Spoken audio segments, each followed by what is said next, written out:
The child had not eaten for 26 days. Vivian Clark stood in the marble foyer of the Marchetti estate, her worn brown suitcase set beside black shoes with heels rubbed thin, listening as the man in front of her described how his daughter was disappearing, not suddenly, slowly, like watching a candle burn backward, watching something that once blazed turn into ash and darkness. "The doctors have given up," Alessandro Marchetti said. His black suit fit perfectly across his shoulders, but his green eyes, once cold as ice, were now only two empty hollows, blank spaces where hope had once lived. "They tried everything. Feeding tubes, medication, therapy." She pulled the tube out, refused to swallow the pills, just stared at the wall like she was waiting for someone to come and take her away. Vivian kept her hands calm at her sides. She wore the only navy dress she owned, the one she had saved for job interviews over the past 3 years. She had come here to apply for a specialized caregiver position. The agency had said the family needed someone with medical experience to care for a traumatized child. They had not mentioned they needed someone who could pull a child back from the edge of death. And they certainly had not mentioned the man hiring her was the most powerful mafia boss in Chicago. "I need you to understand this, Miss Clark," Alessandro continued, his voice, the voice that was used to commanding an entire underground empire, suddenly cracking when he spoke of his daughter. "My wife died 5 months ago. Her car was bombed. Lily was in the back seat." He stopped, his jaw tightening as if he were trying to swallow something sharp. "She survived without a scratch. But something inside her died with her mother in that instant." The old clock in the hallway ticked on. Each second felt like a small stone dropping into a bottomless pit. "Lily stopped talking 3 weeks after the funeral," Alessandro went on. "Stopped eating 7 weeks after that. We brought in specialists from Johns Hopkins, from the Mayo Clinic, from Switzerland. The best psychologists in America. Nothing worked. She just lies there and fades a little more in front of my eyes every day. The last nanny quit yesterday morning," he added, his tone flat, as if reading a sentence. "She said she couldn't watch a child kill herself slowly without losing her mind. I don't blame her. Most people can't stand it." He looked straight into Vivian's eyes. "But the agency said you were a pediatric nurse at Lurie Children's Hospital of Chicago for 6 years before you moved into domestic work. Is that true?" "Yes, sir," Vivian answered, her voice soft but steady. "I left nursing because of some personal reasons. I don't care about your reasons." Alessandro's bluntness was not cruel, only honest, the way a man spoke when he had no time left for detours. "I only care whether you can save my daughter." He stood and walked to the window, looking out over the vast garden beyond. "This position pays 4 times the usual rate. If you get Lily to eat, I'll give you a bonus of $75,000. If you get her talking again, another $75,000. To the tensionary." He turned back, and Vivian saw that in the eyes of the man who had once made the entire Chicago underworld tremble, there was only the desperation of a father. "I know it sounds like I'm trying to buy a miracle, but I'd sell my soul if I had to, Miss Clark. I've done many terrible things in my life, but losing my daughter," his voice caught, "that's something I can't survive." Vivian looked past Alessandro, through the tall floor-to-ceiling glass that led deeper into the mansion. Somewhere inside this estate filled with shadows and black-clad guards, a 6-year-old girl was dying by inches. Not from illness, from a heart that could not find a way to keep beating without her mother. "I'll take the position," Vivian said, "and I accept your offer with gratitude. But I need you to promise me one thing, Mr. Marchetti." Alessandro's eyebrow lifted, as if it had been a long time since anyone had dared to set terms with him. "What?" "Whatever I ask you to do, even if it seems strange or goes against every instinct you have, you will do it. No interference, no questions, no ordering your men to watch me." She paused, making sure he was listening. "Can you promise me that?" A silence stretched out. Alessandro Marchetti, the man who had not taken orders from anyone since inheriting his father's empire, studied the young woman in front of him. The battered suitcase, the worn-down shoes, but those ocean blue eyes did not tremble. For the first time in 5 months, something flickered in his gaze. Not hope, not yet, but perhaps the memory of what hope had once felt like. "I promise," he said. "Have you ever stood there and watched someone you love slip through your hands, powerless to stop it, unable to find the right words or the right way to pull them back? If this story touched your heart, please press like and share it with those who need healing. And don't forget to subscribe so you don't miss more deeply emotional stories coming next." Rosa Benedetti appeared in the doorway of the study, as if she had been standing there for a long time, waiting for this moment. She was a woman close to 60, her silver hair pinned into a neat bun, her sharp brown eyes having witnessed 32 years of the Marchetti family's rise and fall. She said nothing, only nodded to Alessandro, then turned to Vivian with a look that measured her from head to toe. The worn suitcase, the scuffed heels, the navy dress washed too many times. Rosa had seen every kind of person walk into this house. Nannies with degrees filling their folders, nurses paid staggering salaries, famous therapists. All of them had left with haunted eyes and trembling apologies. This young woman looked like nothing special. Yet something in the way she stood, in the way she did not lower her gaze under Rosa's inspection, made the old housekeeper pause for a beat before she spoke. "Come with me," Rosa said, her voice professional, with no warmth at all. "Your room is in the east wing, next to the young mistress's room." Vivian lifted her suitcase and followed Rosa through long, endless hallways. The Marchetti estate was a grand Italian-style mansion in the heart of Chicago, with soaring ceilings, expensive oil paintings lining the walls, and fresh flowers arranged in crystal vases at every turn. But even with the faint scent of beeswax, polish, and costly candles in the air, Vivian felt something else beneath it all: grief.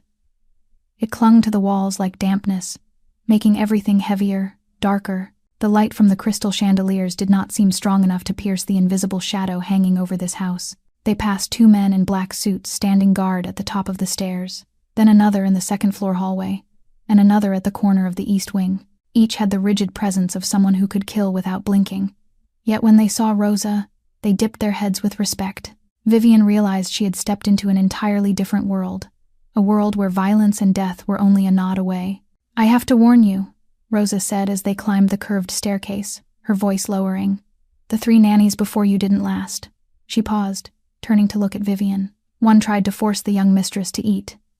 Rosa's expression did not change. The little girl bit her, blood everywhere, 5 stitches. Rosa did not say it to frighten her, only to state a fact. "I'm not telling you to scare you. I'm telling you so you understand what you're facing. That child has shut the world out completely. She is protecting herself in the only way she knows." They reached the east wing. Rosa stopped at a door painted pale blue. "This is your room." Then she pointed to the door beside it, a soft pink door with a small silver plaque shaped like a flower, engraved with the name Lily. Someone had hung a dried wreath there, perhaps from the funeral. The petals wilted and faded, yet no one had the heart to take it down. "The young mistress is next door.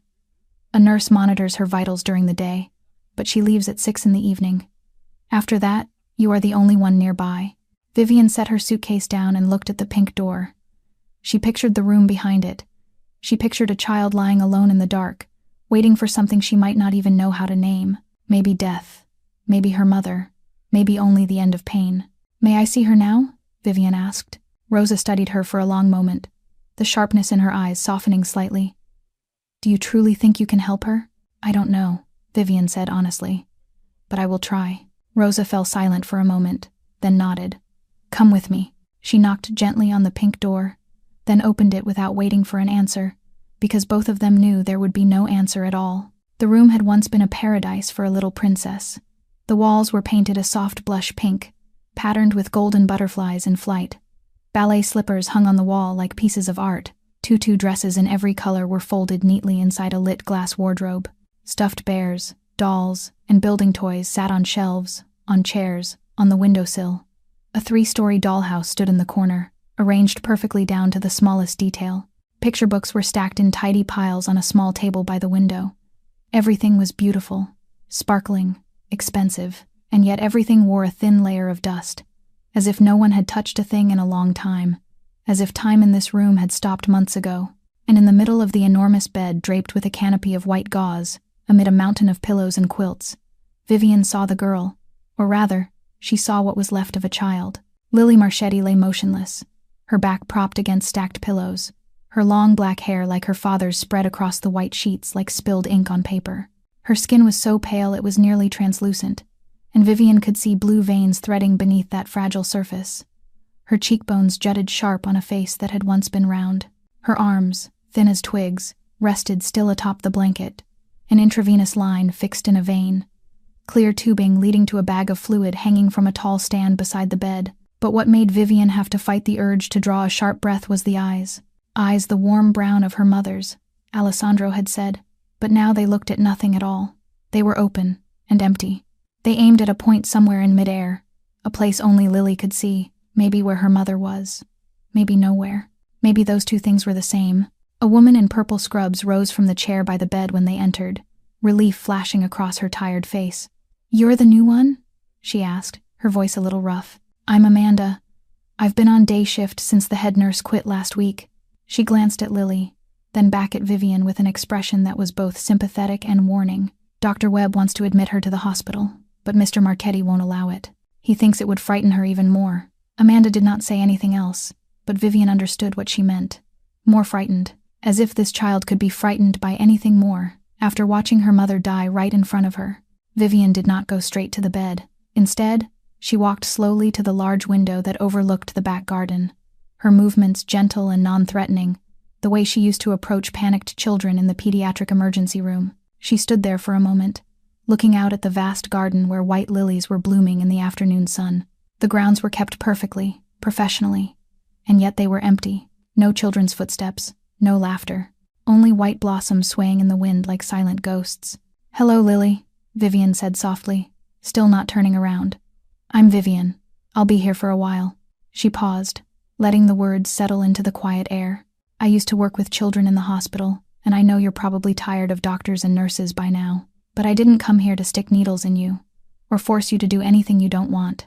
She turned her head slightly over her shoulder, enough to see that the girl still lay motionless, yet something had changed, a shift so small it was almost impossible to notice.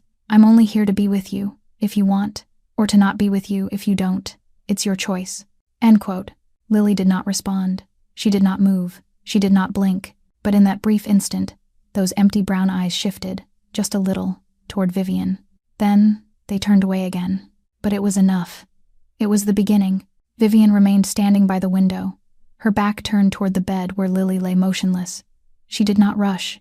She did not try to move closer. She had learned this during 6 years as a pediatric nurse, that sometimes the best way to approach a frightened child was not to approach at all, but simply to be there, present without threat, like a tree standing still in the middle of a storm. Amanda had left after checking the vital signs one last time, leaving the two of them alone in a silence so deep that Vivian could hear the steady drip of fluid from the hanging IV bag beside the bed. "I lost my parents when I was 13, Vivian began, her voice so soft it sounded as though she were speaking more to herself than to anyone else.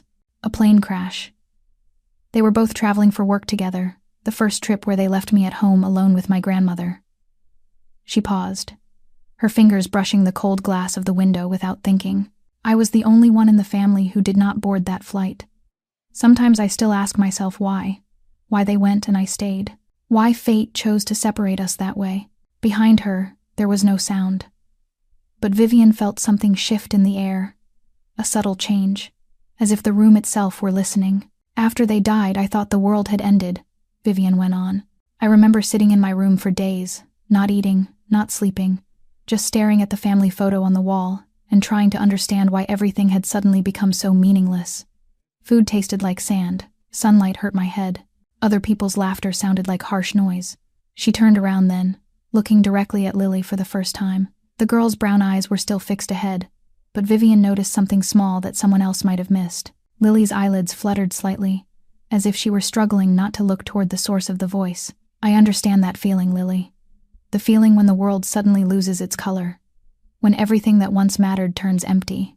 Quote, Vivian walked slowly to the chair near the window and sat down, still keeping her distance from the bed. She did not want to invade the child's space, did not want to become another threat in the long list of adults who had tried to force her to do things.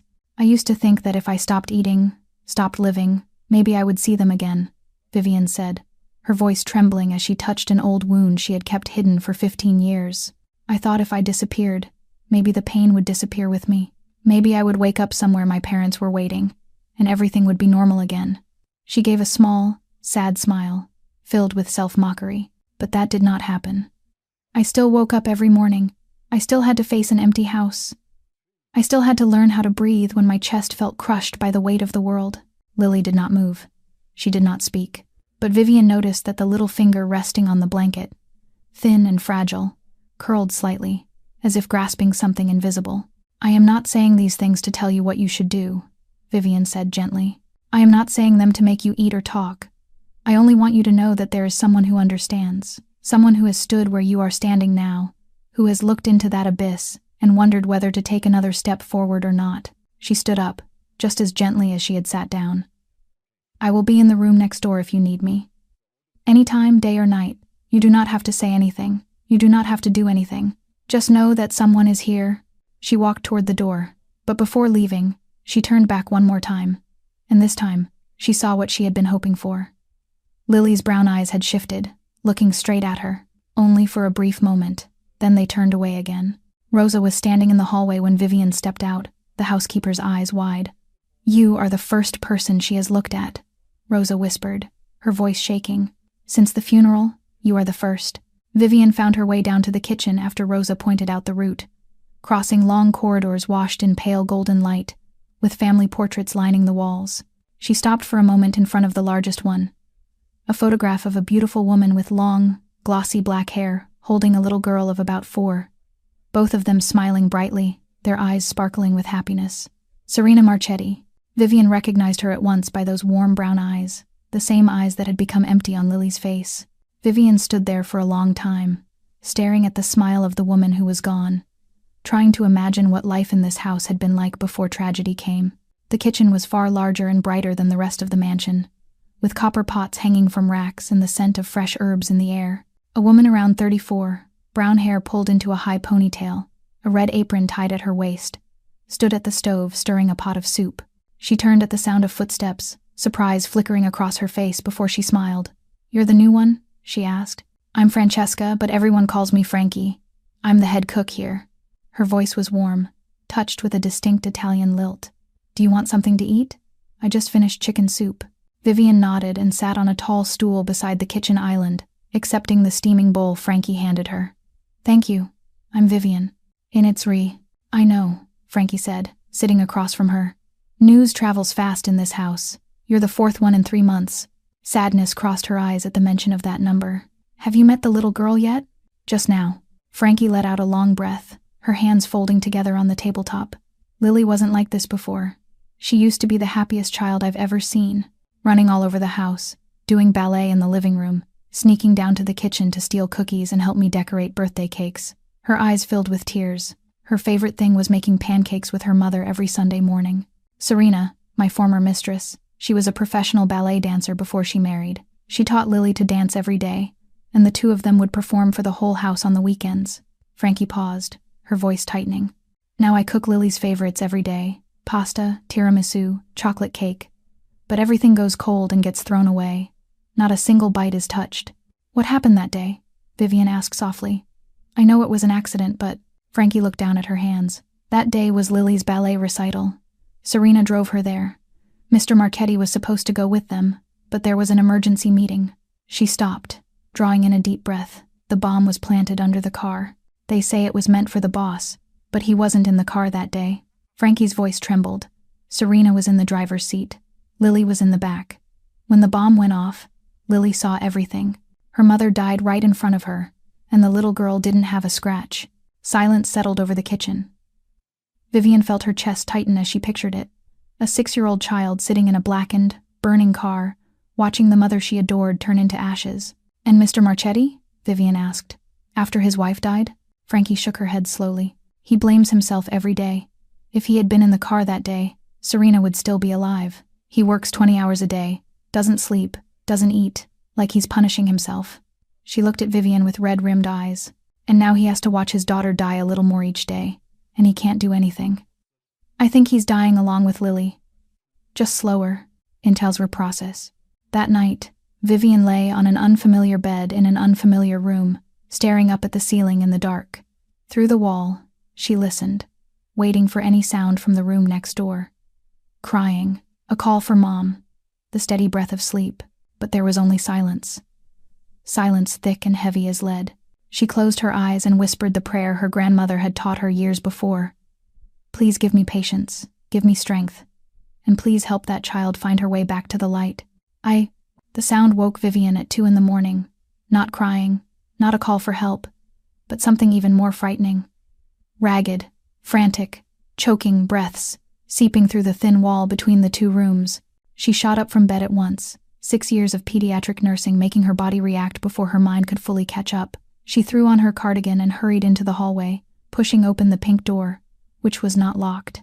Moonlight slipped through a gap in the curtains, laying a dim stripe of light across the room, and in that narrow ribbon of light, Vivian saw Lily sitting bolt upright in bed, eyes wide with terror, staring into empty air, her chest heaving as if she could not pull in enough oxygen. Her small body trembled.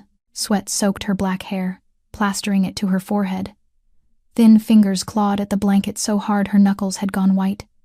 She was in the grip of a nightmare, or rather, she had just torn herself out of it, but the horror had not loosened its hold.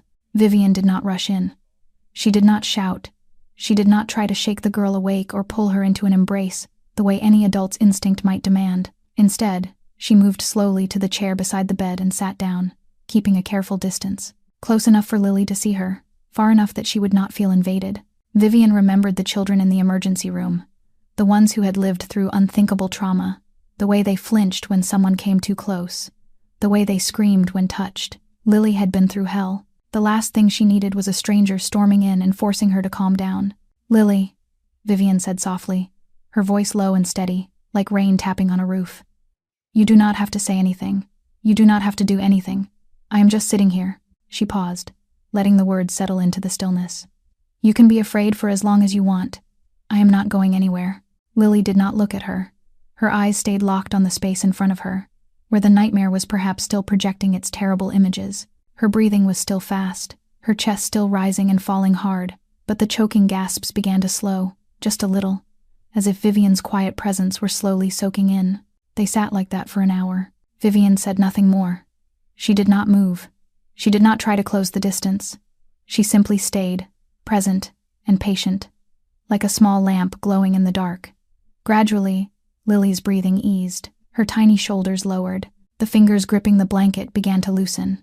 And then, at last, those brown eyes shifted, turning slowly toward Vivian. They met in the darkness. The eyes of a child who had witnessed death, and the eyes of a woman who had once wanted to die. No words were spoken. None were needed, because sometimes understanding does not require language. Lily did not speak, but she slowly lay back down, pulled the blanket up to her chin, and this time her eyes did not drift into the endless void. They stayed on Vivian, tracking her in the thin moonlight until her lids grew heavy and finally closed. Vivian remained there, watching the girl sink into sleep.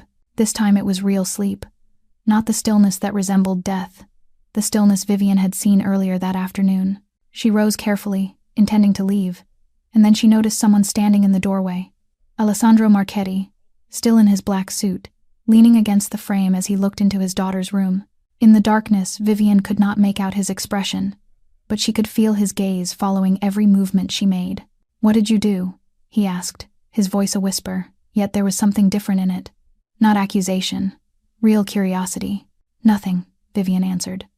"That is the whole point." Alessandro stared at her for a long moment in the dark, then turned and walked away without another word, but Vivian saw his shoulders tremble slightly, as if he were holding back something that had been locked inside him for far too long. The next morning, Vivian woke at 5, the habit carved into her from years of night shifts at the hospital. She lay still for a moment, watching early sunlight slip through the gap in the curtains, thinking about last night and the way Lily had looked at her before drifting off. Not the empty stare from the beginning, but the look of a child searching for something, maybe safety, maybe understanding, maybe simply someone who would not run away. She went down to the kitchen early and found Frankie already starting breakfast. Lily's tray sat ready on the island as it did every day. A small pancake, a cup of milk, and a little fruit cut into pieces, everything arranged beautifully, and everything destined to be dumped out a few hours from now. "Let me take it up to her," Vivian said. Frankie looked at her with skepticism, but she nodded, handing over the tray without another word. Vivian entered Lily's room after knocking softly. The girl was awake, lying motionless in the same position, brown eyes fixed on the ceiling. Amanda had not arrived yet. The room was still dim, the curtains not yet pulled back. Vivian set the tray on the small table by the window, drew the curtains open to let sunlight spill in, and then did something no one had done before. She sat down in the chair by the window, picked up a piece of pancake from the tray, and began to eat. "Frankie really can cook," Vivian said calmly, as if she were talking to a friend. "This pancake is soft and fluffy, with a little hint of vanilla." She chewed slowly, not looking toward the bed, not putting any pressure into the air. My grandmother used to make pancakes too. Not as good as these. She always burned one side. Vivian gave a small smile. But I still loved them because she said the burned parts had more love in them. Silence. Vivian kept eating, and now and then she told small stories about her grandmother, about the way she would forget to add sugar to the batter, about how she sang the wrong lyrics to old songs while she cooked, about the tiny kitchen that always smelled like cinnamon and melting butter. My grandmother doesn't remember who I am most of the time now, Vivian said, her voice dipping a little lower. She has Alzheimer's, but sometimes, when I bring her cookies, she smiles, as if the sweetness helps her remember something happy, even when she no longer knows what it is. She paused, and this time she turned her head toward the bed. I think food carries memories that words sometimes can't reach.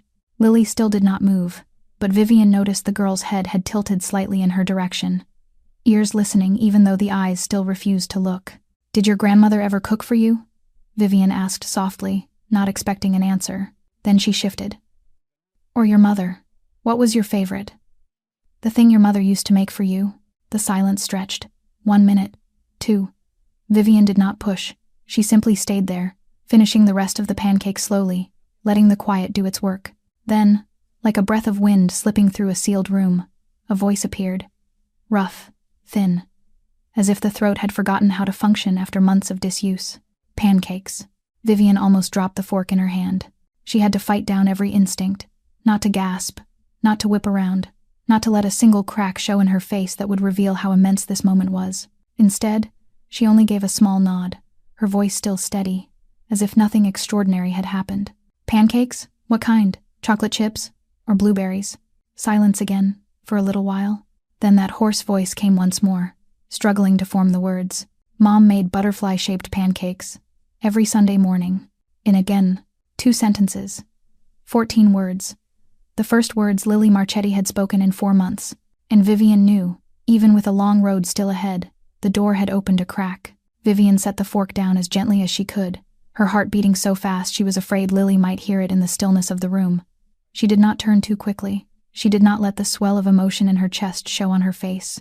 6 years as a pediatric nurse had taught her that for wounded children, any big reaction could make them retreat back into the shell they had fought so hard to step out of. Butterfly-shaped pancakes sound wonderful, Vivian said, keeping her voice even though something inside her trembled at this moment. How did your mom make them? Did she use a mold, or did she shape them by hand? Silence stretched out. Vivian thought perhaps Lily would not say anything more, that those 2 sentences were the limit for today. But then, like a thin spring beginning to seep through stone after months of drought, that rough little voice rose again. Mom poured the batter into the pan, Lily said slowly, each word as if it had to be pulled from somewhere deep that had been buried too long. She made the butterfly body first, then the wings. I got honey on top. Do examples. Vivian turned toward her, and this time she allowed herself to look straight at the child. Lily was still on the bed. Her brown eyes were no longer lost in an endless void, but they were looking upward at the ceiling, and yet they were different now. They were looking into memory. They were looking into Sunday mornings full of laughter and the scent of melting butter. Your mom sounds like she was very good with her hands, Vivian said softly, moving slowly closer to the bed without climbing onto it, stopping at a distance that still felt safe. Did you ever help her? Lily blinked. A single tear slipped from the corner of her eye, ran along her temple, and soaked into the pillow. She did not cry out loud. She did not sob. There were only quiet tears falling, like small rains after a long, merciless drought. I got to mix the batter, Lily whispered. I always spilled it. Mom laughed and said it was okay. Vivian's eyes burned, but she held it in. This was not the moment for Vivian to cry. This was Lily's moment. Your mom sounds like a wonderful mother, Vivian said. Mom was the best. Lily's voice caught, and then her small body began to tremble. Not from cold, but from feelings held back too long, finally forcing their way out. I miss her. I miss her so much. I know, Vivian whispered. I know, sweetheart. But I can't eat, Lily said, her voice splintering as if it were being torn apart. If I eat, if I keep living, it means Mom is really gone. It means I'm choosing a world without her. And there it was, the core truth. The reason behind 26 days without food, 4 months without speech. Lily was not trying to kill herself. She was trying to refuse a reality where her mother no longer existed. She was trying to keep her mother close by, refusing to keep going. By not living. Vivian moved slowly and sat on the edge of the bed, still careful about space, but close enough that Lily could feel she was there. "You are not trying to hurt yourself, are you?" she asked gently. "You are trying to keep your mom here." Lily nodded, tears now streaming down her thin cheeks. These were the first tears anyone had seen since the funeral, and they were more precious than any diamond in this mansion. "Sweetheart," Vivian said, her voice trembling even as she tried to steady it. "I am not going to tell you the pain will disappear. I am not going to lie to you the way other adults do. The pain will stay. Maybe forever. But I can tell you one thing my grandmother said to me after my parents died." Lily looked at her, brown eyes wet with tears. But for the first time there was real focus in them. "What did she say?" the little girl asked, her voice no more than a breath. Vivian drew in a deep breath. "My grandmother said my parents had lived their whole lives to build me," Vivian began, her voice low and unhurried, as if she were opening an old book that had gathered dust for years. "Every meal they cooked, every story they told at bedtime, every hug they gave me, it was all meant to help me grow up strong and happy. That was the work of their lives, the legacy they left in this world." She paused, looking into Lily's brown eyes as they listened with fierce attention. "And my grandmother said that if I stopped eating, stopped living, I was throwing away everything they had spent their whole lives building. I was destroying what their love had made." Lily lay still, but Vivian saw the child's small fingers tightening on the edge of the blanket, as if clinging to every word. "She said it would not be punishing the world for taking my parents," Vivian went on. "It would be punishing me, and punishing their memory too." Vivian drew a slow breath, feeling the old pain rise in her chest. But this time it was no longer as sharp. It took me a long time to understand what she meant. At first I was angry at her. I thought she didn't understand. I thought no one could understand what it was like to lose your parents when you are 13. "Did she understand?" Lily asked, her voice no more than a thin breath. "She did," Vivian nodded, "because she lost her child too, her only daughter, my mother, and she still had to wake up every day, still had to cook, still had to keep living." Vivian's smile was sad, but gentle, not because she didn't hurt, but because she still had me. She held Lily's gaze. "My grandmother told me that living doesn't mean forgetting. Living means carrying the people you have lost inside your heart and continuing to walk forward so they can still see the world through your eyes." "I'm Salfa's." Lily was silent for a long time, tears still sliding down her cheeks. Then she asked, her voice trembling like a leaf in an autumn wind, "But how do I know my mom wants me to keep living? She isn't here to tell me." Vivian felt her heart tighten. A question from a 6-year-old, carrying a depth of pain many adults could never put into words. "Did your mom love you?" Vivian asked gently. "Yes." No hesitation. "She loved me so much." "Did your mom ever want you to suffer?" "No." Lily shook her head, black hair spread across the white pillow. "She used to hold me when I was sad. She used to sing to me when I was scared." "Then what do you think she would want if she could see you right now?" Vivian asked softly. "Would she want you to lie here forever, sad and hungry? Or would she want you to eat a butterfly-shaped pancake and remember Sunday mornings?" Lily squeezed her eyes shut, tears spilling from the corners. Her small body began to shake hard, and for the first time since Vivian had met her, Lily truly cried. Not silent tears sliding down her cheeks, but broken sobs rising from deep in her chest. The crying of a child who had held it in for too long, who had endured too much, who had been too alone. Vivian could not hold back anymore. She reached out and touched the small hand gripping the blanket, and Lily did not pull away. Instead, those thin fingers clenched around Vivian's hand like someone drowning grabbing hold of a life preserver. "I miss my mom," Lily sobbed. "I miss her so much. It hurts." "I know," Vivian whispered, tears now running down her own cheeks. "I know, sweetheart. It will hurt. It will hurt for a long time. But you don't have to carry it alone anymore." "I don't want to forget her," Lily cried. "I'm scared if I keep living, I'll forget her." Isnated. "You won't," Vivian said, gently squeezing the small hand in hers. "And I will help you remember. Every day, you can tell me one story about your mom, and that way, she will never disappear. She will live in your stories, in your memories, in your heart." Lily looked at her, eyes red and swollen, but something small flickered there now. Maybe hope, maybe trust, maybe only a willingness to try. "Can I try to eat one bite?" the little girl asked, her voice shaking. Vivian hurried down to the kitchen with her heart hammering in her chest. Frankie was at the stove getting ingredients ready for lunch, and she turned with a startled look when Vivian appeared in the doorway, cheeks flushed, breathing fast. "Can you make butterfly-shaped pancakes?" Vivian asked, trying to keep her voice steady and failing. "The exact recipe Mrs. Serena used." "Lily wants to try eating."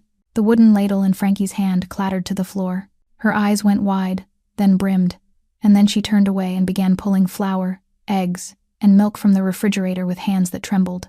"I know the recipe," Frankie said, her voice thick. "Mrs. Serena taught me, in case she was busy. I never thought I would make it again."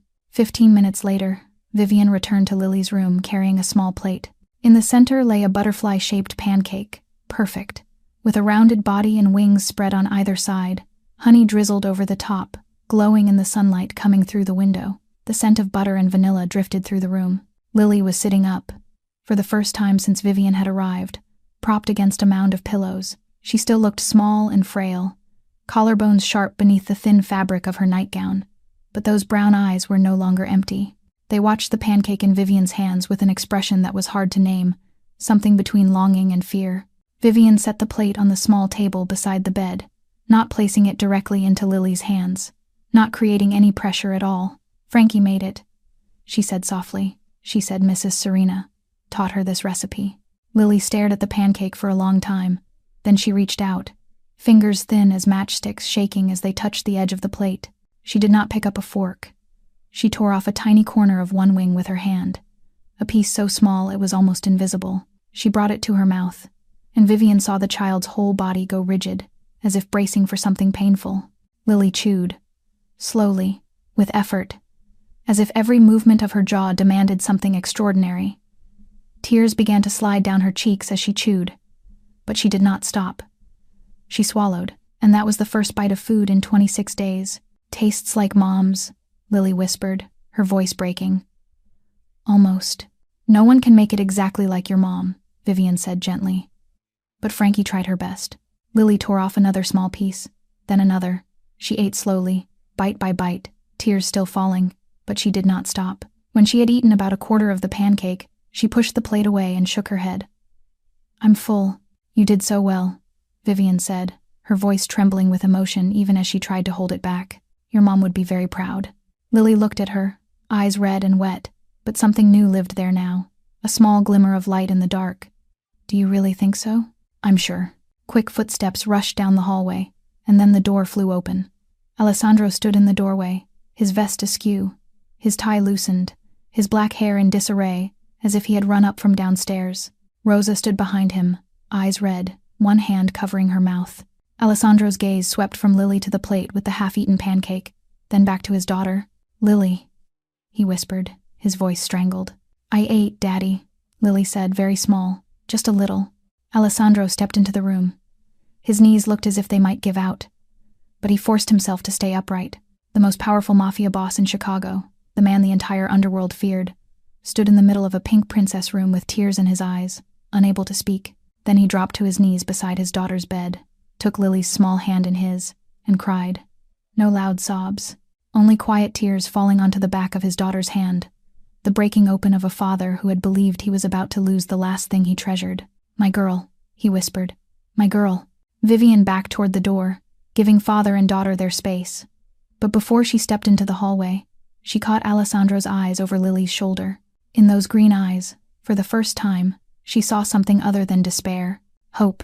That night, after Lily had fallen asleep with her hand still clutched around her old teddy bear, Vivian went downstairs to get a glass of water. The mansion was hushed in the dark, lit only by the faint yellow glow of a few wall lamps along the corridor that cast soft, hazy bands of light. She passed Alessandro's study and saw light still spilling through the crack of a door left slightly open.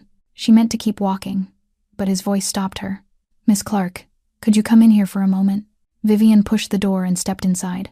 Alessandro sat behind his desk.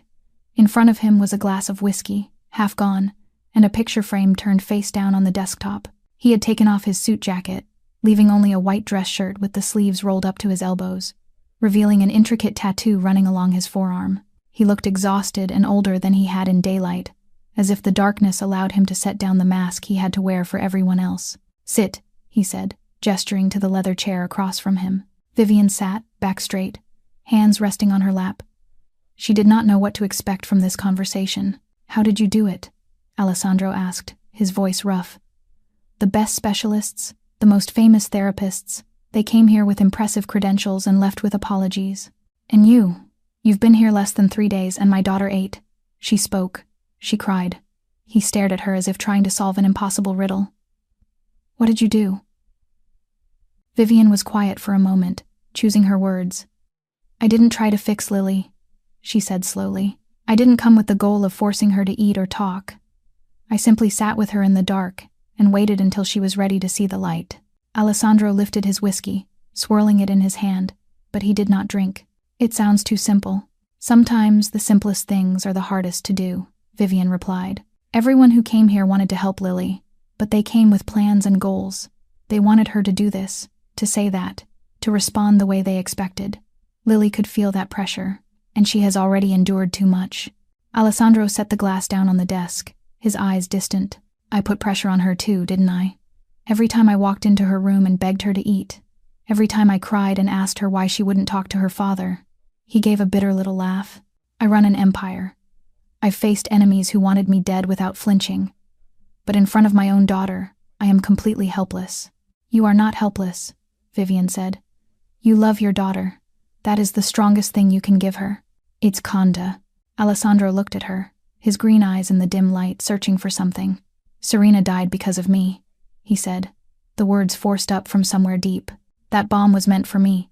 She drove that day because I was stuck in a meeting. If I weren't in this position, if I were an ordinary man, my wife would still be alive." He paused, jaw clenched. "Every day I look at Lily, I see Serena looking back. Those brown eyes, that black hair, and I don't know what to do." "Great." Vivian felt the weight of guilt he carried on his shoulders. It was not so different from the weight she had carried after losing her parents, the feeling that somehow she had to be responsible for the tragedy. "You cannot change the past," she said gently. "You cannot save your wife, but you can save your daughter, not with money, not with specialists, but by being with her, by showing her that even though her mother is gone, her father is still here." "Tue." Alessandro watched her in silence for a long time. Then he spoke, and his voice was barely a whisper. "You make me want to believe in something good again." Vivian stood, her heart beating faster than it needed to. She reached the door, but Alessandro's voice made her stop. "Miss Clark?" She turned back. "Thank you, for not running away." The days that followed passed like a dream Vivian did not dare believe was real. Lily began eating regularly. Not much, just a few spoonfuls of soup, a corner of bread, half a banana, but steadily, 3 meals a day. Dr. Webb came to examine her and nodded with satisfaction as he checked her vital signs. He ordered the IV fluids to be reduced gradually and said that if things kept improving, they could remove the line completely within a few more days. Frankie cried every time she carried an empty tray back down to the kitchen, happy tears sliding down her cheeks when she saw a plate had been eaten from, even if only a small part. Vivian and Lily built a new routine. Every morning, Vivian brought breakfast into the room and ate alongside Lily by the window, telling small stories about Grandma Dorothy while Lily chewed each bite slowly. Every afternoon, she read to Lily fairy tales about princesses and castles Lily used to love, and sometimes Vivian would see the faintest curve at the corner of Lily's mouth when the story reached a happy ending. Every night, Vivian sang Lily to sleep in a voice that was not particularly good, but Lily did not complain. She simply lay there listening until her eyelids grew heavy and finally closed. Lily began to speak more, too. At first, it was only short phrases, a few words, but little by little she began to tell stories. About Serena, about the ballet routines mother and daughter practiced together in the living room, about how her mother used to sing opera with the wrong lyrics while she cooked, making her father cover his ears and laugh. About the pink tutu her mother gave her for her 5th birthday. Every story came with tears, but they were the kind of tears that had to be shed, tears of healing instead of despair. "Mom danced better than you," Lily said one afternoon while Vivian was reading. "She danced on the big stage before she married Dad." "I don't know how to dance," Vivian admitted with a smile. "I only know how to walk, and sometimes I even trip over my own feet." Lily gave a small laugh, soft and fragile, but it was the first laughter to echo in this room in months. Rosa heard it from the hallway and had to turn away to wipe her eyes. Gianna Marchetti, Lily's grandmother, came to visit on the 10th day. She was a woman of 65, her silver hair swept into an elegant chignon, and her green eyes exactly like her son's. She sobbed when she saw her granddaughter sitting up in bed, her cheeks a little rosier now, light returning to her eyes. She gathered Lily into her arms and whispered Italian words Vivian could not understand, though she knew they were words of love. "You have done a miracle," Gianna told Vivian afterward, taking her hand in trembling fingers. "Every night I prayed to the Madonna to send an angel to save my granddaughter, and she sent you." Vivian stood in the hallway watching Gianna hold Lily, and her heart tightened with a feeling she could not quite name. She had come here for money, for the nursing home bills piling up on Grandma Dorothy's table, for the desperation of someone who had run out of options. But now, watching that frail 6-year-old girl give a small, tentative smile in her grandmother's arms, Vivian realized something had changed. Lily was no longer a job, a task to complete. She had become part of Vivian's heart, a part Vivian had not known was missing until she found it. And with that realization came a new fear. The fear of the day the contract ended. The fear of leaving this house, leaving this child. The fear of having to let go of someone she loved, all over again. She reminded herself it was only work, but her heart would not listen. Vivian knocked on Alessandro's office door one morning, then stepped inside with a hesitation that was rare for her. He looked up from the pile of paperwork on his desk, his gaze softening the moment he saw her. "I have a request," Vivian said. "My grandmother is in a nursing home. She has Alzheimer's. Most of the time she doesn't recognize me, but every so often there are lucid days. I think if she came here to meet Lily, it could be good for both of them. My grandmother understands loss, and Lily needs to see that she isn't the only one who has to live with this kind of pain." Alessandro did not hesitate. "I'll arrange a car to pick her up today." That afternoon, a sleek black car rolled to a stop at the gates of the estate. Vivian waited on the front steps, her heart beating fast as she watched the driver open the door and carefully help an elderly woman out. Dorothy Clark, 84 years old, with hair as white as drifting clouds and skin creased with the imprint of time, stepped into the light, yet her sea-blue eyes still held the clarity of those rare lucid days. Today was one of them. "Grandma," Vivian said as she hurried down to support her up the steps. "How are you feeling?" Dorothy took in the grandeur of the estate, her aged eyes flashing with surprise. "My girl? You work here? It's like a castle from a fairy tale." "Yes, Grandma. I take care of a little girl here. I want you to meet her." They moved slowly through the long hallways.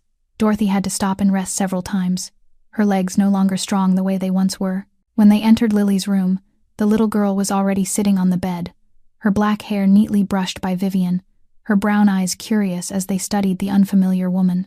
Dorothy lowered herself into the chair beside the bed and looked straight at Lily with that direct, clear-seeing gaze that only people who have lived long enough seem to possess. "You're the girl who stopped eating," she said, without any preamble. Lily flinched slightly at the bluntness of a stranger. "Yes, ma'am." Dorothy nodded slowly. "I stopped eating once, too. When Vivian's grandfather died." She glanced at Vivian, who stood near the window. "I stayed in bed for 10 days. Didn't eat, didn't drink. I only wanted to disappear so I could be with him again." Lily tilted her head, her eyes less guarded now. "Then what made you eat again?" Dorothy pointed toward Vivian. "This little girl. She was 3, climbed onto my bed and said, 'Grandma, I'm hungry.'" Her voice dropped, memory rising up as sharply as if it had happened yesterday. "And I realized, if I didn't live, who would take care of her? Her parents were gone. I was the only one she had left." Lily fell quiet for a moment, her small fingers unconsciously twisting the edge of the blanket. "But my grandma is gone," she said softly. "I don't have anyone who needs me like that." Dorothy reached out and took Lily's hand. Her old joints trembled, but her touch was warm. "You have your father. I saw him when the car brought me in. He was standing at an upstairs window, looking down. His eyes never left you for a single second. That man needs you, even if he doesn't know how to say it." Lily looked down at the wrinkled hand holding hers. "I miss my mom so much," she whispered. "Of course you do," Dorothy said, nodding, "and you always will. But listen, I'll tell you a secret. The heart has no limit. You can love the people who are gone and love the people who arrive later. Loving Vivian doesn't mean you love your mother any less. It only means your heart is growing." Tears slipped down Lily's cheeks, but this time she did not turn her face away. She let Dorothy wipe them gently with an old handkerchief embroidered with flowers. After Dorothy left, Lily sat in silence for a long time, looking out the window where the sunset was staining the garden red. Then she turned to Vivian, her brown eyes shimmering. "Will you stay?" Lily asked. "After I'm completely better?" Vivian felt her heart tighten. She had never thought that far ahead. She had never allowed herself to. "Do you want me to stay?" "I do," Lily said, her voice small but certain. "You're like a second mother." Vivian could not answer. She only stepped to the bedside and gathered the little girl into her arms, letting her own tears sink into Lily's black hair, smooth as velvet. Everything changed one evening when Vivian went down to the kitchen for a glass of water and accidentally overheard a conversation in Alessandro's study. The door was slightly ajar, and she caught the voice of Salvatore Fontana, the man everyone called Big Sal, Alessandro's most trusted right hand. "Nikolai Petrov is active again, boss. His men have shown up in the southern part of the city. He won't let it go, not after what happened to Mrs. Serena." Yves say. Vivian stood frozen in the hallway, her heart hammering as she heard that name. Nikolai Petrov. She didn't know who he was, but the way Big Sal said it, paired with Serena's name, told her enough. This was the one behind the bombing, the one who had killed Alessandro's wife, the one who had shattered Lily's life. "Double security immediately." Alessandro's voice came out cold as steel. "No one comes or goes without my permission. And Vivian, she cannot know about this." It's nutted. Vivian backed away, then hurried to her room, her thoughts spinning. She had known from the start that Alessandro was a Mafia boss, but knowing something and truly facing it were two different things. These past days, she had let herself forget who he was. She had only seen a grieving father, a lonely man, those green eyes in the shadowed hush of the library. But now reality hit her like icy water. The next morning, she noticed the change at once. The number of bodyguards had doubled, men in black with sharp, unblinking eyes posted at every corner. New security cameras had been installed everywhere. The estate felt like a fortress bracing for war. Vivian went straight to Alessandro's study, knocked, and stepped inside without waiting to be invited. He looked up from his paperwork, a flicker of surprise crossing his face. "Who are you, really?" she asked, blunt and shaking, but refusing to retreat. "What is it you do?" Alessandro studied her for a long moment, then rose and walked to the window, as though by instinct whenever he needed to think. "I run an empire," he said evenly. "Not all of it is legal. My wife died because of a business feud." He turned back to her, his green eyes steady, unflinching. "And I won't apologize for what I am." Vivian felt as if she'd been punched in the chest. She had known, but hearing him admit it so plainly still left her reeling. "Your world is dangerous," she said. "Lily lives in that world. I live in that world. I will protect you," Alessandro said. "Protect Lily, at any cost."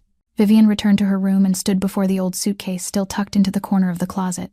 She thought about leaving, walking away from this house, from an underworld of bombs and enemies. This was not the life she wanted. This was not a safe place to stay. Then Lily's voice carried through the thin wall. "Vivian, are you here?" Vivian closed her eyes, her hand clamping tight around the suitcase handle. She could leave. She should leave. But then she remembered Lily's tear-soaked brown eyes, remembered the trembling questions. "Will you stay?" Remembered the way the child had called her a second mother. She set the suitcase down and stepped into Lily's room. "I dreamed you left," Lily said, her eyes wet. "Like my mom left. Please don't leave." "It's not mated." Vivian sat beside the bed and took the small hand in hers.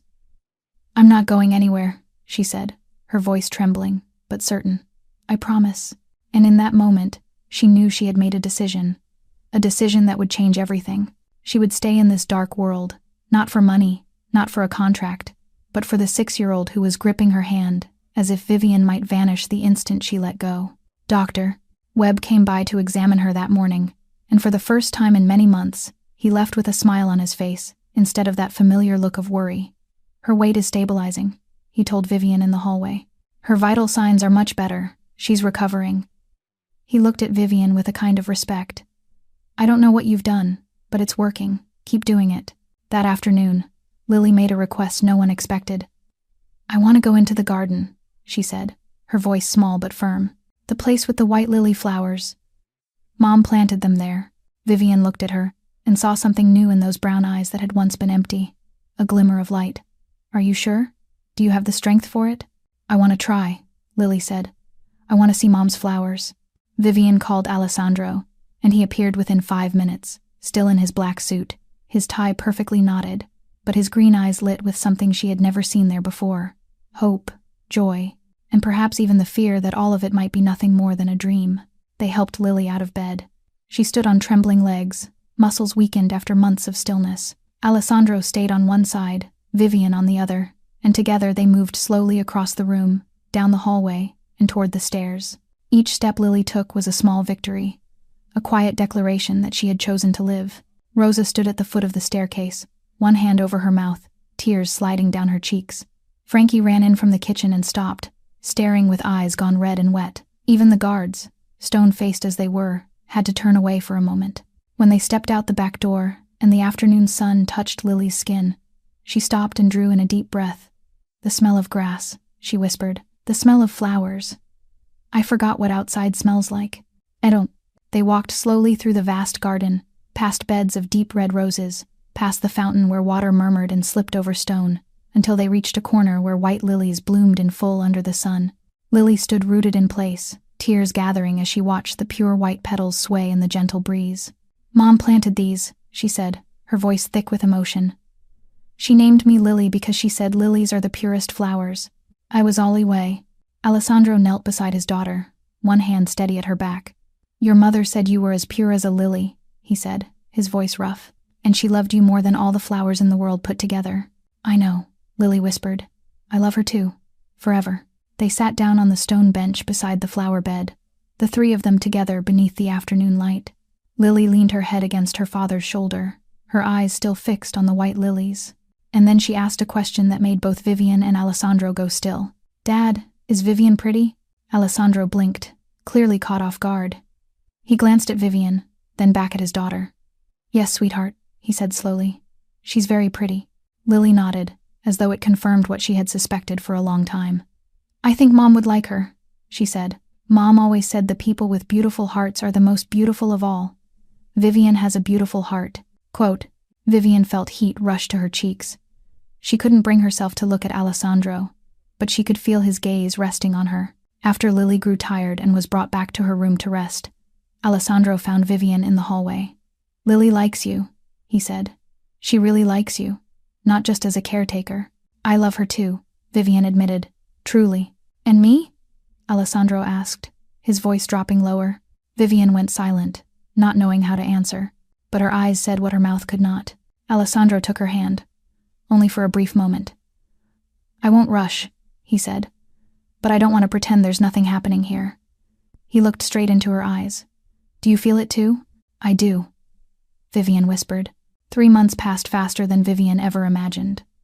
Lily was now a completely different child from the pale, motionless ghost Vivian had met on that first day. She ate normally. She laughed with Frankie in the kitchen. She spoke about her mother without breaking into sobs. She had even begun practicing simple ballet movements again in the living room. Her legs still a little weak, her laughter rang through the estate like a melody everyone had thought was lost forever. That morning, Alessandro called Vivian into his study. He stood by the window, as was his habit, but when he turned back he was holding a thick envelope. He set it on the desk and slid it toward her. $150,000, he said. "Both bonuses, in full." Lily ate. Lily spoke. "You did everything I asked and more." Vivian stared at the envelope, feeling something tighten in her throat. That money was enough to pay every bill at the nursing home, enough to ensure her grandmother received the best care in the last years of her life, enough for Vivian to start over anywhere she wanted. It was everything she had come here to earn. "Thank you," she said, her voice trembling slightly as she took the envelope. Alessandro did not sit. He remained standing there, his green eyes never leaving her. "Your contract ends today," he said slowly. "Legally, you have no obligation to this family anymore." Vivian nodded, her fingers tightening around the envelope. She had known this moment would come. She had prepared herself. Or at least she thought she had. "But I don't want you to go," Alessandro continued, his voice dropping. "Lily needs you. And I—" He paused, as if searching for the right words. "I need you too. Not as a nanny. Not as staff." "As what?" Vivian asked, her heart beating so hard she was afraid he could hear it. "As someone I want to build a future with," Alessandro said, stepping closer. "As part of this family. For real." Vivian looked at him. The most powerful man in Chicago's underworld stood in front of her with a vulnerability she doubted anyone else had ever seen. She thought of Lily, of that bright, clear laughter, of the way the child called her a second mother. She thought of the long nights in the library, of those green eyes in the dark, of the feeling of his hand brushing hers. But she also thought of the underworld itself, of Nikolai Petrov, of the bomb that had taken Serena's life. She thought of danger, of uncertainty, of the possibility of losing everything all over again. "I need to think," she said at last. Alessandro nodded, disappointment flickering across his face before he buried it. "Of course. You can stay a few more days to decide. No pressure." Vivian left the study and went straight to Lily's room. Lily was sitting by the window, scribbling on a sheet of paper. When she saw Vivian, she looked up with a radiant smile. But the smile fell away the moment she noticed Vivian's expression. "You're thinking about leaving," Lily said. Not a question, a statement. Vivian sat down beside her, not knowing what to say. "My contract is over." "But love doesn't have contracts," Lily said, her brown eyes fixed on Vivian's. "You taught me that a heart is big enough to love the people who are gone and the people who arrive later. Do you believe that, or did you only say it?" Vivian felt as if she'd been punched in the chest. Her own words had come back to challenge her. "I don't want to lose anyone else," Lily said, her voice shaking. "Mom is already gone. Please don't leave." Vivian pulled her close, tears running down her cheeks, and in that embrace, she knew what her answer was. Vivian needed to see her grandmother before she could make a final decision. She asked Alessandro to arrange a car, and the next morning she went to the nursing home, carrying a box of chocolate cookies that Dorothy had always loved. When Vivian stepped into the small room with its white walls and the faint, clean bite of disinfectant in the air, her grandmother was sitting in an armchair by the window, gazing out at the garden with a dreamy, faraway look. "Grandma," Vivian called softly as she sat down beside her. "It's me." Dorothy turned, her sea-blue eyes clouded as she studied Vivian for a long moment. Today wasn't a good day, Vivian understood immediately. Her grandmother didn't recognize her. She looked at Vivian the way she might look at a kind stranger who had come to visit. "Who are you?" Dorothy asked, her voice thin. Vivian swallowed the ache that rose in her throat. "It's Vivian, Grandma. Your granddaughter." Dorothy tilted her head, confusion settling over her face. And then, like a miracle, her eyes brightened. "Vivian," she murmured. "Margaret's girl. My granddaughter." She reached out and took Vivian's hand, her fingers bony but warm. "You came to see me?" Vivian nodded, tears spilling over. "Yes, Grandma. I need to ask you something." "What is it, my love?" "I'm in a place," Vivian said slowly, searching for a way to explain without frightening her. "There's a man and a little girl. I love them, Grandma. But their world is dangerous. I don't know if I should go, or if I should stay." Dorothy was quiet for a long time, her aged eyes holding Vivian's with a surprising clarity. "What are you afraid of?" she asked. "I'm afraid of losing them," Vivian whispered. "Like I lost my parents." Dorothy tightened her grip on Vivian's hand. "My girl," she said, and suddenly her voice was steadier, the way it had been when she was still strong. "You've lost enough. You've lived in fear long enough. Don't push away the people who love you because you're afraid." She paused and drew a deep breath. "Your mother, before she died, told me her greatest dream was to see you happy, to have a family, to have people who loved you." Dorothy looked at Vivian with eyes full of tenderness. "If you've found that, don't let fear steal it from your hands." Vivian wept and held her grandmother tightly. "I love you. I love you too," Dorothy whispered. "Now go. Go back to your family." Vivian rode back to the Marchetti estate with a heart full of resolve. She went straight to Alessandro's study and pushed the door open without knocking. He was seated behind his desk, looking up in surprise when she appeared. "I'm not staying for the money," Vivian said, her voice steady. "I'm not staying because of a contract. I'm staying because I love Lily like she's my own daughter." She stopped and took a deep breath. "And I love you." Alessandro rose slowly and stepped toward her. "Say it again," he whispered. "I love you," Vivian repeated, and this time her voice did not tremble. He lifted a hand and brushed her cheek, his fingers trembling as they touched her warm skin.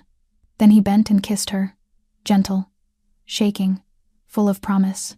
It was the kind of kiss shared by two people who had lost too much, who had hurt for too long, and who had finally found each other in the dark. When they parted, small footsteps sounded at the door. Lily stood there, her brown eyes wide. "She's staying, Dad?" she asked, hope bright in her voice. "Yes, sweetheart," Alessandro said, one arm still around Vivian's waist. "She's staying." "Forever?" "Forever," Vivian said, smiling through her tears. Lily rushed forward and wrapped her arms around them both. "Now we're a real family," she cried. And in that moment, in the study filled with the afternoon sun, Vivian knew she was home. 1 year later, on a late spring afternoon when the white lilies in the garden were blooming at their fullest, Vivian stood before the mirror in the room that had once been her bedroom when she first arrived at the Marchetti estate. She wore a simple ivory wedding dress with delicate lace sleeves.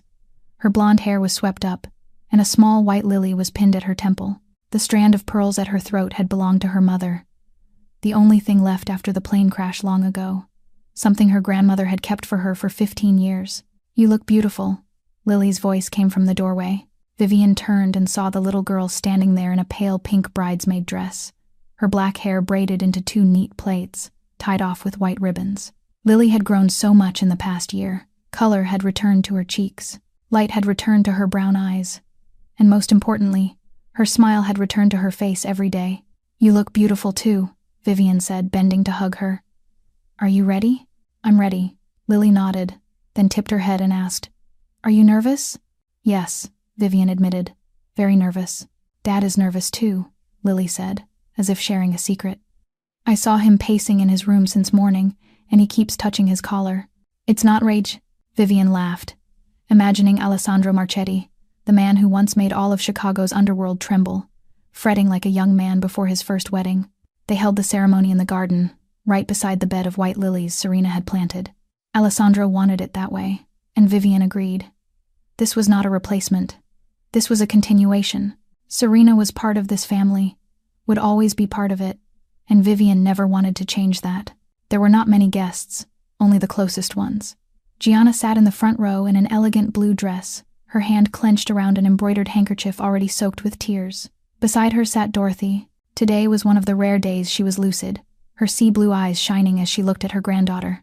Rosa was there, and Frankie, and even Big Sal, all dressed in the finest clothes they owned. Dr. Webb came too, and Nurse Amanda, the ones who had witnessed Lily's return to life from those earliest days. When Vivian stepped out into the garden with a bouquet of white lilies in her hands, she saw Alessandro waiting beneath an arch of white flowers, dressed in a black suit with a silver tie, his green eyes never leaving her for even a second. And beside him stood Lily as the bridesmaid, holding a small basket of petals, wearing the brightest smile Vivian had ever seen on her. The wedding was brief, but full of meaning. When it came time for vows, Alessandro took Vivian's hands and spoke, his voice trembling slightly, yet steady. "You came when my family was drowning in darkness. You didn't try to drag us out. You simply sat with us in the dark and waited until we were ready to see the light." He paused, swallowing hard. "You saved my daughter. You saved me, and I promise I will spend my whole life trying to be worthy of you." Vivian tightened her grip on his hand, tears slipping down her cheeks. "I came here for money," she said honestly. "I stayed because of love. You and Lily gave me something I thought I had lost forever, a family. I promise I will love Lily like my own child. I will honor Serena's memory, and I will stand beside you through every darkness and every light." After the rings and the kiss, Lily asked if she could say a few words. She stood between her father and her new mother, her small voice clear. "Mom Vivian doesn't replace my real mom," she said, looking up at Vivian with loving brown eyes. "But Mom Vivian gives me a different kind of love.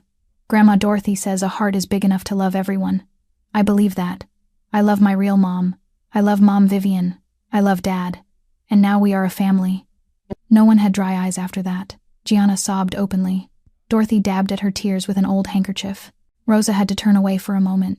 Even Big Sal cleared his throat and blinked again and again. After the ceremony, Lily led Vivian to the bed of white lilies. She placed one flower from the bridal bouquet at the base of the plants and whispered, "Mom, I'm better now. I'm happy now. I still love you. Forever." Vivian knelt beside her and rested a hand on Lily's shoulder, and in that moment, she thought she felt a soft breeze drift through, carrying the faint scent of jasmine, as if Serena were smiling and blessing them from somewhere far away. 1 year after the wedding, the Marchetti estate overflowed with laughter and music on Lily's 8th birthday. The garden was dressed in pink and white ribbons. Balloons in every color floated everywhere, gently bobbing above the party. And at the center stood a 3-tier birthday cake shaped like a princess castle. Lily's classmates raced across the lawn, their cheers echoing through the open air. And Lily stood in the middle of it all in a wide, flared pink dress, her brown eyes sparkling with happiness. Vivian stood beside the buffet table, one hand resting lightly on her belly, rounded now at 4 months. She watched Lily blow out the candles, eyes closed as she made a wish, then open again with the brightest smile. Alessandro stood beside Vivian, one arm around his wife's waist, his green eyes never leaving their daughter. "What did you wish for?" one of Lily's friends asked after she blew out all 8 candles. "I can't tell," Lily replied with a secretive air. "But my wish already came true. 2 years ago, I only wanted to see my mom again. Now, I have a family that helps me carry her with me. It doesn't." After the guests had gone home, and the estate settled into the hush of sunset, Lily tugged Vivian out into the garden, to the bed of white lilies, as she did every day. It had become a ritual for mother and daughter. Each night before bedtime, they would come here, and Lily would tell her birth mother about her day. "Mom," Lily said to the flowers swaying in the breeze, "today I turned 7. I have lots of friends. I'm learning ballet again, and my teacher says I dance like you used to." She paused, then looked down at Vivian's belly. "And I'm going to have a little brother or sister soon, Mom. Dad says it might be a baby sister. I'll teach her ballet, just like you taught me." Vivian stood behind her, quietly wiping away tears. She had watched Lily change, day by day, from a thin child who refused to eat into the healthy, lively girl, now bursting with life before her. The journey had not been easy. There were nights when Lily still woke from nightmares. There were days when she suddenly went quiet and missed her mother so fiercely it seemed to fill the whole room. But they had made it through together, one day at a time, one step at a time. That night, after Lily had fallen fast asleep in her room, a stuffed bear clutched tight in her arms. Vivian stood by the bedroom window, looking out over the garden under the moonlight. Alessandro came up behind her and wrapped his arms around her, his hands resting gently on her pregnant belly. "What are you thinking about?" he asked. "I'm thinking about the path that brought us here," Vivian said. "Everything that was lost to lead to this moment. My parents, Serena, the lonely years." She turned to look at her husband. "And now I understand. Loss isn't the end. It's a doorway into something new." Alessandro kissed her forehead softly. "You taught me that. You taught Lily that darkness doesn't last forever, that there's always light at the end of the tunnel, if we're patient enough to wait." Small footsteps sounded outside the door, and then Lily appeared, rubbing sleep from her eyes. "I dreamed about my real mom," she said. She was smiling, and she said she was proud of me. Vivian opened her arms, and Lily ran into them. "I'm proud of you too," Vivian whispered. "Both of your moms are proud." Lily lifted her face to Vivian, her brown eyes clear. "Can I call you Mom?" "Not Vivian anymore." With Tilbade, tears rose in Vivian's eyes. "That would be the greatest honor of my life." They stood by the window, 3 people soon to be 4, looking out at the garden where the white lilies shone beneath the moon. And Vivian understood that this was the meaning of life, not avoiding pain, but walking straight through it, and finding love on the other side. The story of Vivian, Alessandro, and Lily is proof of the power of love and patience. Sometimes a miracle doesn't come from magic. It comes from people who dare to love when everything feels hopeless. People who sit with you in the dark, not trying to pull you out, but waiting until you are ready to walk toward the light on your own. And the most precious lesson of all is that the human heart has no limits. We can love those we have lost, and still open ourselves to the ones who arrive later. Continuing to live is not betrayal. It is the most beautiful way to honor the people who loved us. Thank you for listening all the way to the end of this story. If it touched your heart, please press the like button, share it with the people you love, and subscribe to the channel so you don't miss more moving stories every day. We would truly love to know how you feel about this story, and whether it reminds you of anything in your real life. Please share your thoughts and emotions in the comments below. We read every comment, and we cherish every message from the bottom of our hearts. Wishing everyone watching this video good health, a joyful life,